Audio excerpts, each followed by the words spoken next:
Hello everyone and welcome to Divine Me Time. I thought I would share my practice with you today, and as is often the case, I don't know where it will be going. I have some general ideas. I don't think we'll be using any props today. You might want a blanket for Shavasana if it's starting to get chilly where you are. It's certainly starting to get chilly here, which is why I'm in my nice warm cozy sweatpants with socks and a sweater. And I will mention, if you like to have a live instructor as well as work from home, you can join me on Om Practice, which is an online yoga community, and all the classes are live with a teacher who can see you. These are done on Zoom. So check that out and come on down to your mat. We'll start, let's start on all fours.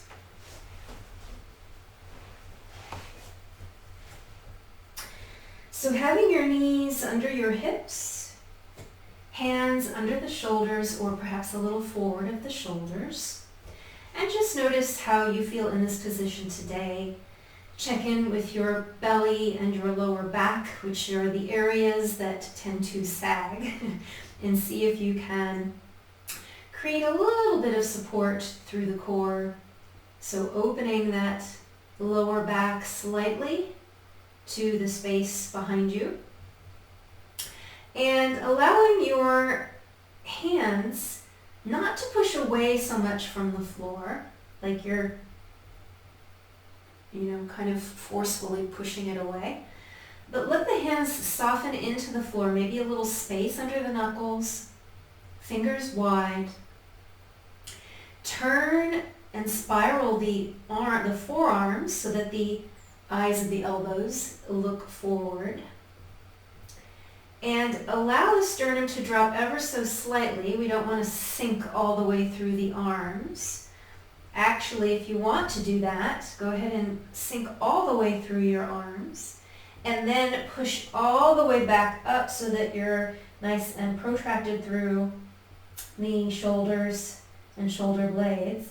But then find somewhere in between those two extremes, just settle into something in between that feels nice and natural. And now what we're going to do is just play with sliding one arm forward. So just notice what happens here. I feel like I really want to take my time and encourage you to do the same, to feel what has to happen in the body in order to switch the weight off one of the hands. So notice anything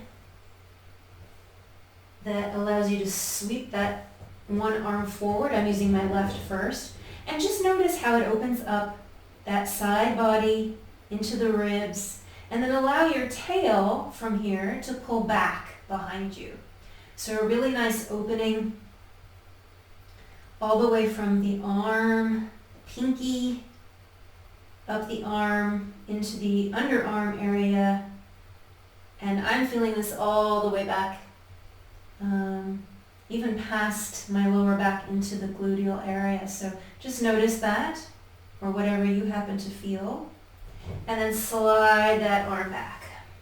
Now, chances are your supporting arm got really tired. So if that happens, just know sometimes it takes a bit of effort to find our ease. So again, let's do the other hand this time, sliding it forward. And as you do, maybe you don't take the hips so far back, or first just push the hand out without taking the hips back and feel that, but then add that little bit of taking the hips back and feel the stretch as you really plant your hand.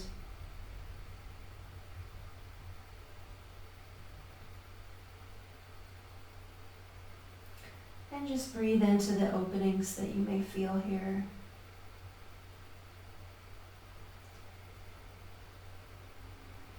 Such a nice stretch, and we don't often get opportunities to stretch quite like this. one-sided here. You know, in downward dog, we are kind of doing this for both sides. And then just slide that arm back. So now we are going to take one leg as if into a lunge, but it's going to be a flat foot right alongside the hand. So let's start with the left leg, drawing that foot up close to that right hand. So it might not come all the way, the left hand. The left hand might be a little forward of the left foot. Yes, I'm directionally challenged often. Okay, so what I want you to notice here is the compression at the front of the hip and how the support of that foot now changes the amount of weight on the hands and the back knee, but perhaps a little more weight on the right side of the body.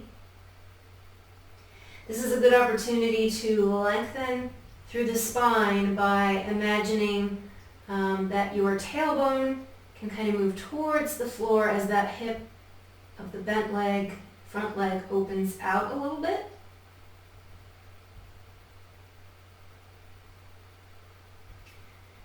So you can dig your hands into the mat and lengthen through the crown of the head.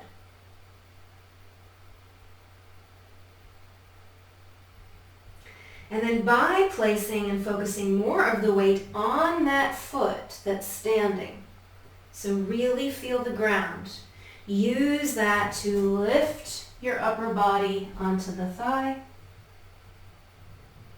placing your hands there, and then maybe even feeling a nice opening through the front groin of the underside leg.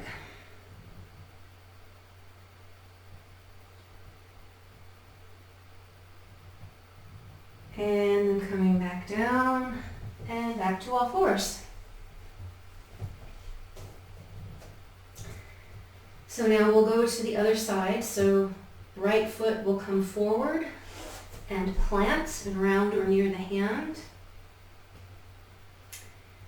Just feel any compression in that hip, and it's perfectly okay for that hip to open outward externally. But we don't want to force it like we would or really work on opening it like we do in lizard pose. You can even use the inside of the shin and the outside of the arm to kind of create some resistance there. So again, notice whatever you feel through the back of the body in particular, and bringing both hips down in equal measure towards the floor.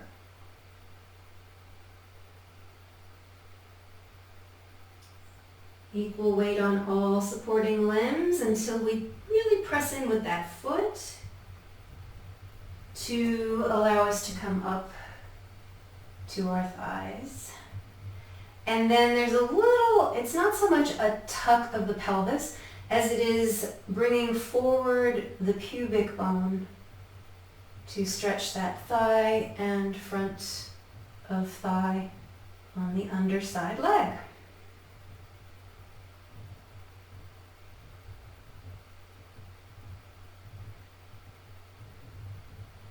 And then coming back down to all fours. Neutral. Now, we're going to come to a seated position. So what I'm going to ask you to do is you're going to cross your left leg behind you, up and behind you, and cross over the midline. Let your upper body follow until you're seated. So there's a little effort in supporting hand, but just notice how easy or difficult that is for you to come into a seated position, and then just start to flip back. And the knee comes last and follows. Okay. So again, let's do the same direction first. So lifting up that leg, crossing over the midline, noticing how the upper body wants to follow and needs to follow. You can resist a little bit to get maybe a bigger opening through the middle of the body, but that's really not the point of this exercise.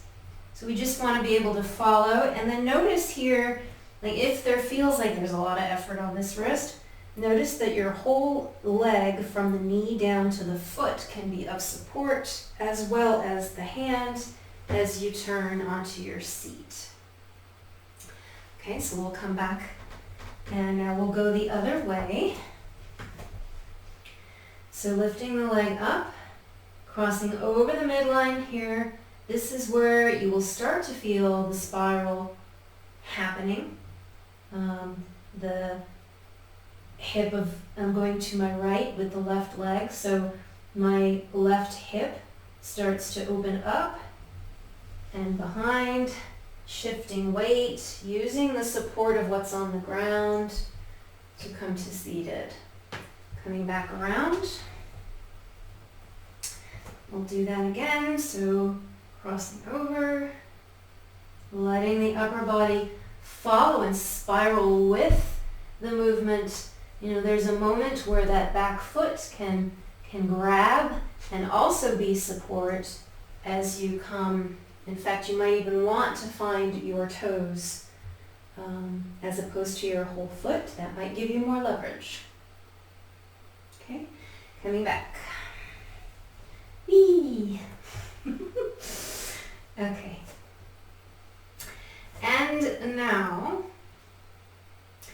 let's go ahead and lift one thigh out to the side. So we'll keep the knee bent, kind of the fire hydrant pose, right? So here, a lot of core work is required. And what we want to try to do, just kind of shift your weight around and see, notice what feels balanced, what feels unbalanced.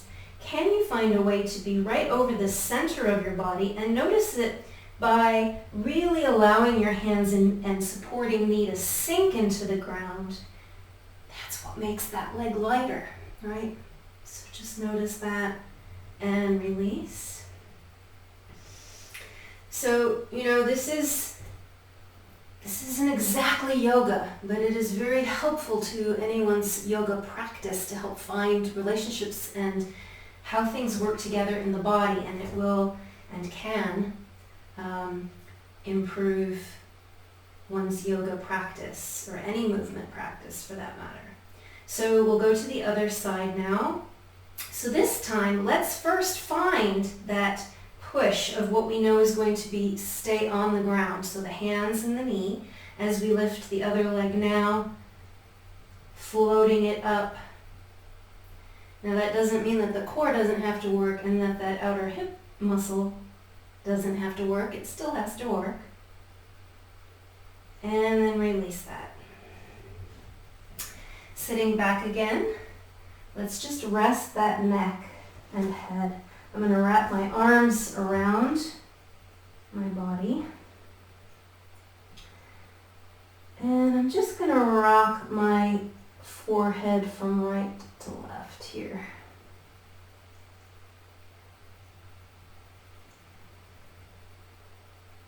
And actually I'm feeling it originate in the tail. There's nothing wrong with that, but I'm curious to know why I started doing it that way. So I'm going to go back to neutral here, and then I'm going to initiate just with the head and see how that is different. And it is quite different.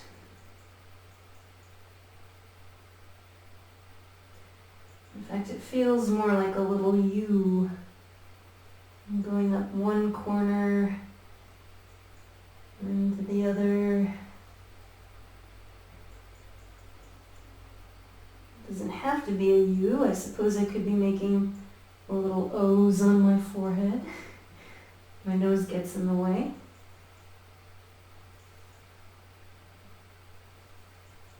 Or I could also just be rocking from one temple to the other. But in order to do that, really, the whole body has to move, doesn't it? Hence why my tail initiated the movement.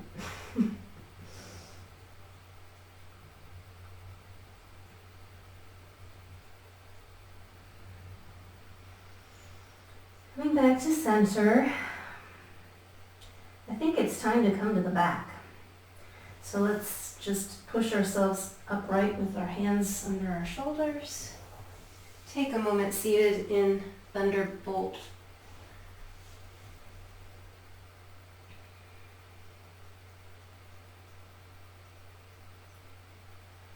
You're welcome to bend your toes back if you wish here.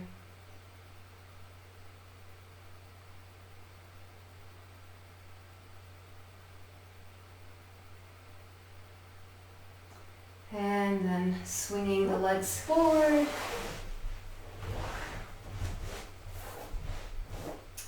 Let's hold on to the knees, tucking our chin as we roll back to the floor. You can use your forearms to catch yourself here, to elongate through the lower back. And then continue down. And go ahead and straighten the legs, arms just at your sides. And just feel yourself now on the floor.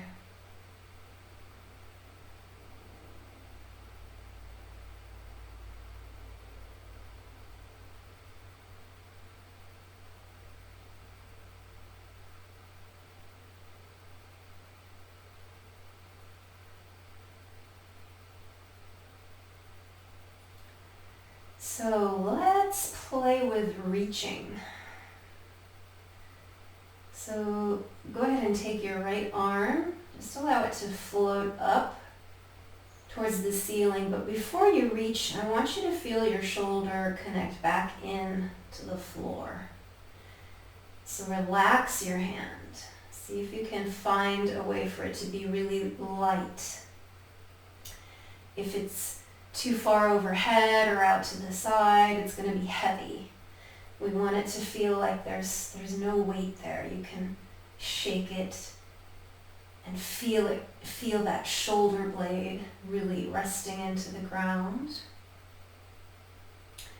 And then we're going to start to reach up towards the ceiling and just notice what happens with that shoulder and the shoulder blade. And then down the spine, again, apparently, even though I didn't plan it, we're working with spirals. So just as we were using the leg behind the body over the midline and then following through with the upper body, same idea here. We are starting to reach, and in order to reach further, we start to cross the midline of the body. Okay, so we could reach out to the same side, but even there you're still going to feel this cross effect through the body. In fact, let's go ahead and explore that. So now, okay, hand in neutral, shoulder planted.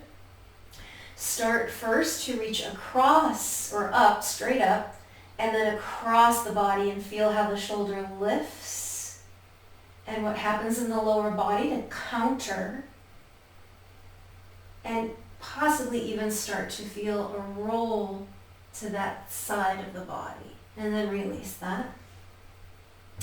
And now arm back in neutral, start to reach straight up and then out to the side, open angle.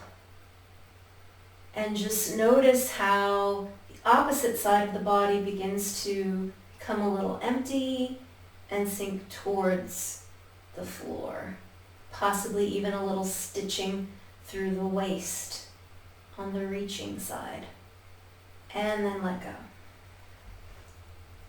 Relax.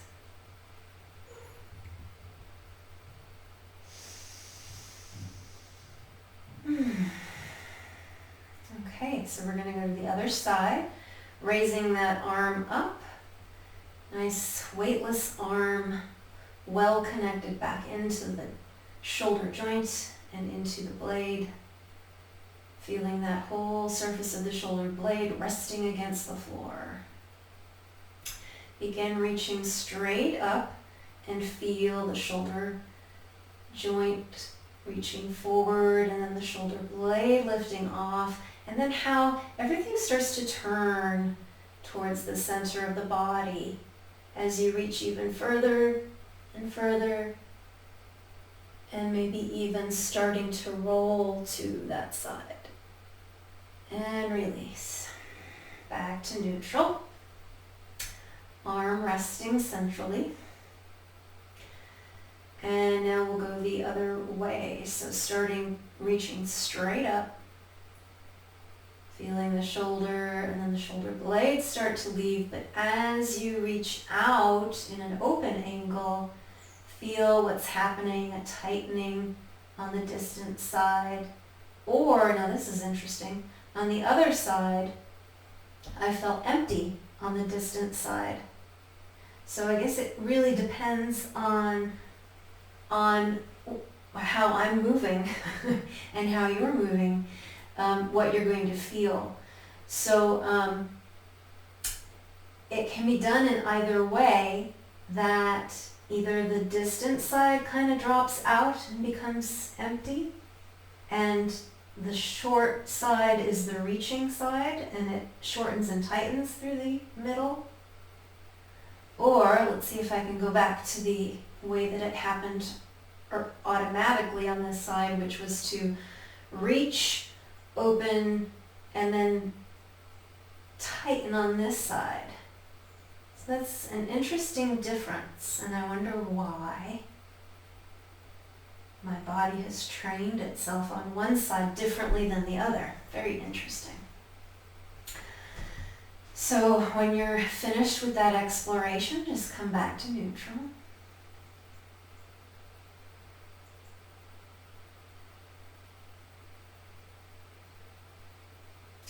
And now we're going to go ahead and plant one foot standing. I'm going to start with my left.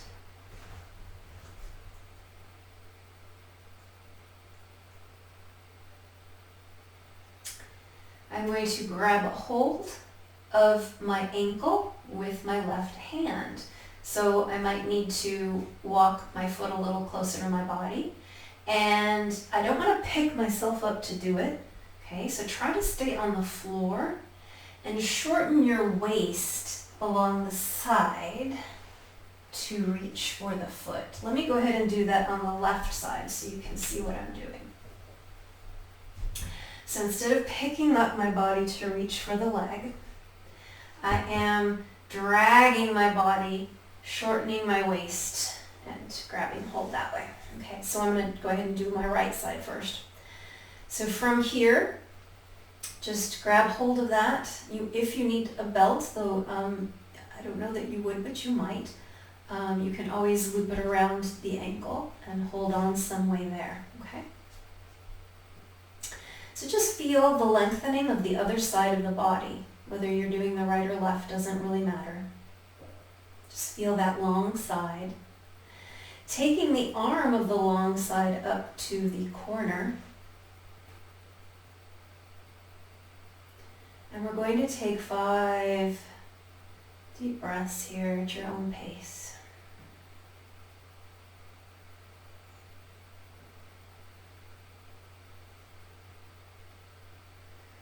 As you breathe, feel the breath moving into the lengthened side.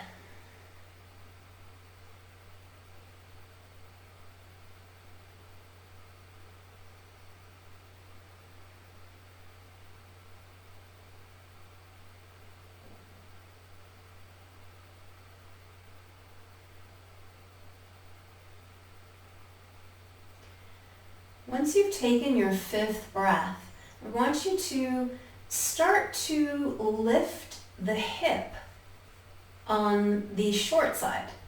So you're going to have to rock onto the long side hip to lift the short side hip. Lower back leaves and arches. Just let your body follow.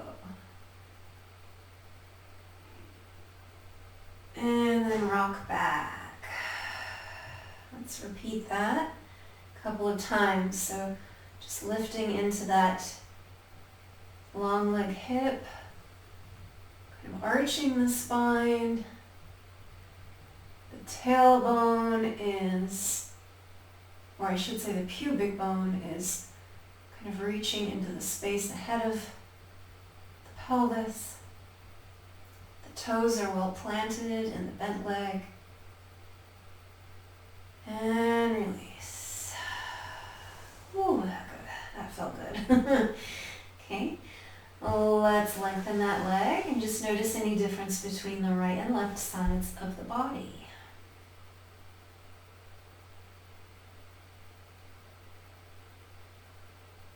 So I definitely feel more released in that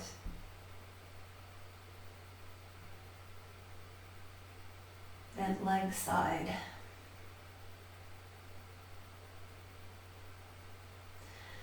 Taking now your other foot up and planting it.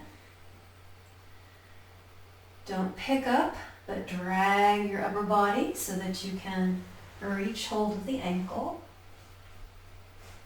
And just hold here with that long side arm in the upper corner. Breathe.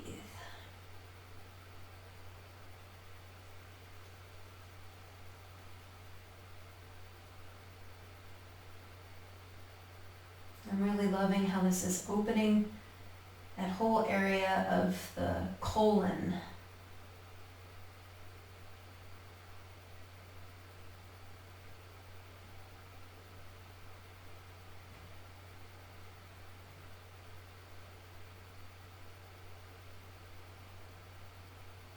Using the breath into the tension or any resistance in the long side.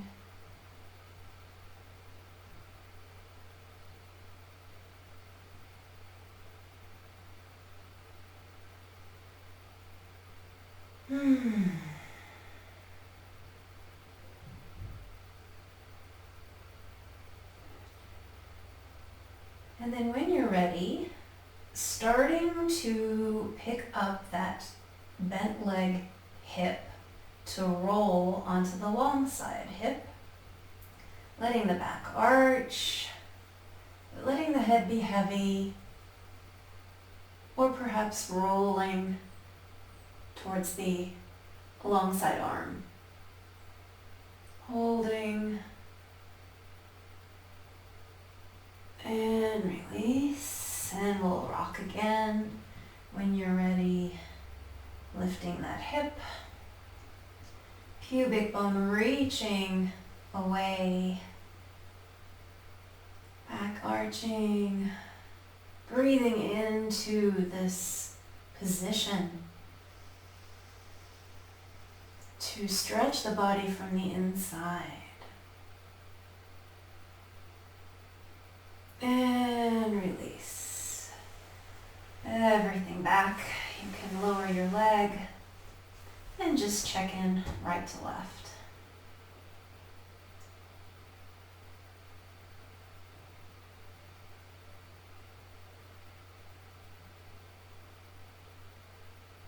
Let's just do a little counter pose.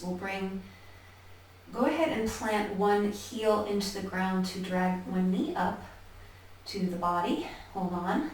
And then the other knee. Just do a little tuck here. Welcome to rock on your back if you would like. You're welcome to separate your knees apart or hold them together, whichever feels right for you. And you're welcome to do baby pose if you would like that variation. Just going to remain in a little tuck here with my head resting. And rock side to side.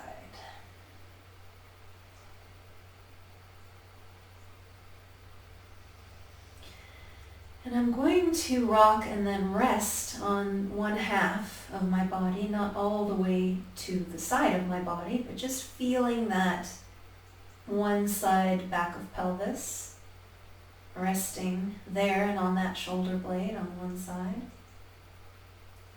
And then shifting off to the other side.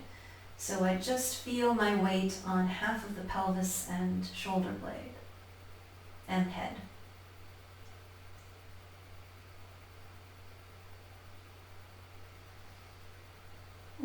Back to the first direction. Drawing the knees in if they happen to, if the lower back softens and allows you to bring the knees closer. And one more time, the other side.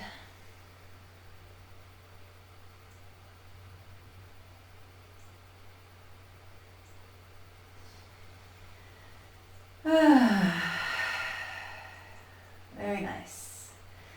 Go ahead and release the legs back to the floor for Shavasana. If you want a bolster for under your knees, I think I do today, and you have something you can use, whether it's a bolster or blankets or whatever, you can place under your knees. And then allow yourself to settle in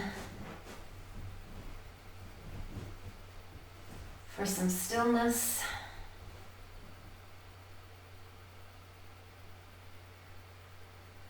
Noticing any sensation that continues to arise in the body.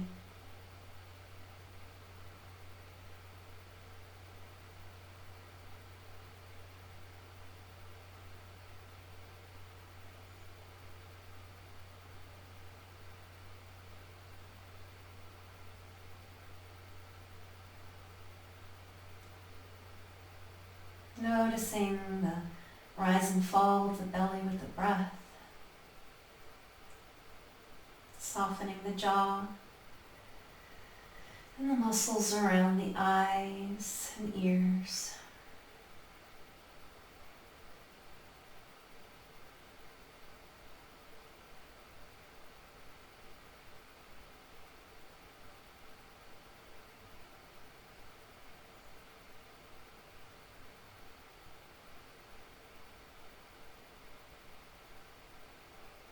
Sensing into the quiet when we stop activity.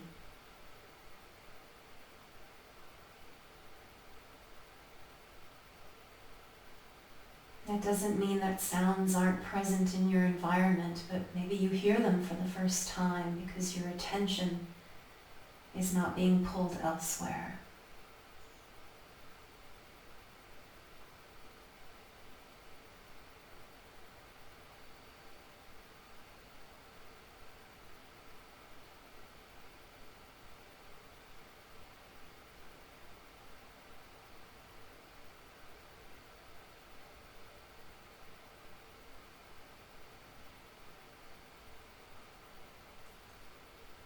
Allowing the body to grow heavy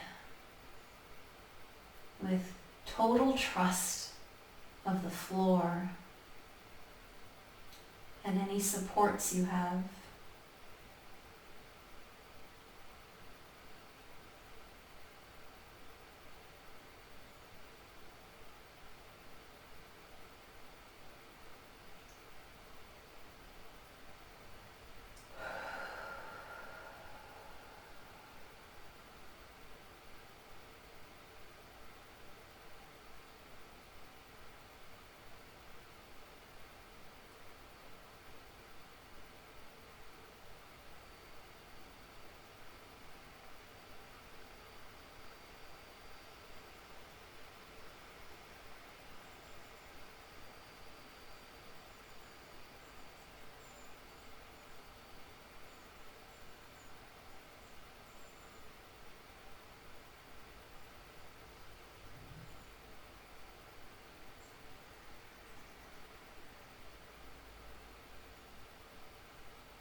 If you have the luxury of time and can spend more time here in Shavasana, feel free to take that.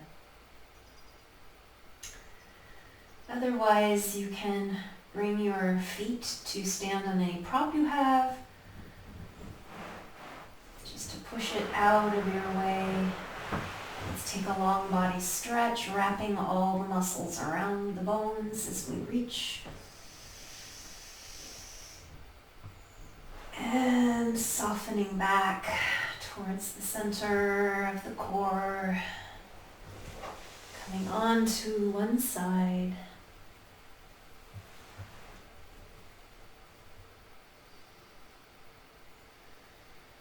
Allow yourself to take a couple of breaths before you push yourself nose to the floor, up with your supporting hand.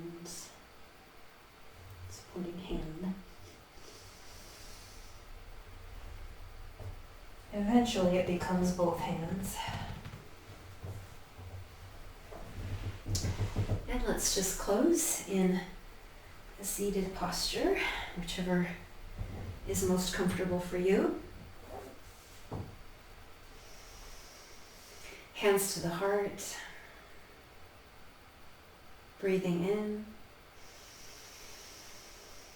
Release through the mouth. Again.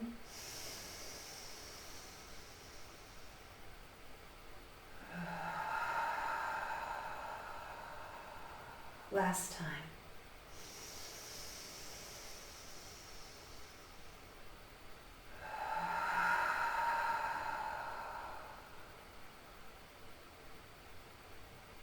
Thank you everyone for joining me today for this somewhat spontaneous and very interesting practice, which hopefully felt as good to you as it did to me.